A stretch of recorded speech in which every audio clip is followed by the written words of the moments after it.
Maratha premier league tennis ball cricket स्पर्धेला उत्साहामध्ये सुरुवात झाली। यामध्ये 16 संघांनी सहभाग नोंदविला आहे। विजापूर रोडवरील शासकीय मैदानावर मराठा प्रीमियर लीग 2025 सीझन 2 या कार्यक्रमाचं दिमागदार वातावरणात उद्घाटन पार पडलं।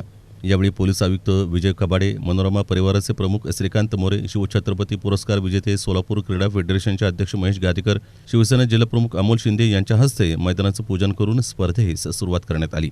यावेळी विजापूर नाका पोलीस स्टेशन पोलीस निरीक्षक दादाराव गायकवाड, बिल्डर संघटनेचे दत्ता मामुमुळे, राम साठे, विजय कोकाटे, रणजित चौरे, सचिन चौरे, नामदेव पवार, चंद्रकांत पवार, सुनील जाधव, कुबेर पवार, प्रशांत बाबर आदींची उपस्थिती होती।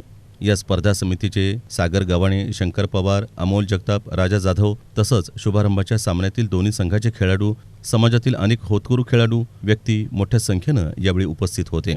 सिंहगड विरुद्ध शिवनेरी संघात मान्यवरांच्या हस्ते नाणेफेक झाल्यानंतर सामना खेळवण्यात आला। त्यात शिवनेरी संघानं दमदार विजय मिळवला। या स्पर्धेला सोलापूर जिल्हा क्रिकेट अंपायर्स असोसिएशनचे पंच यांचं सहकार्य लाभत आहे।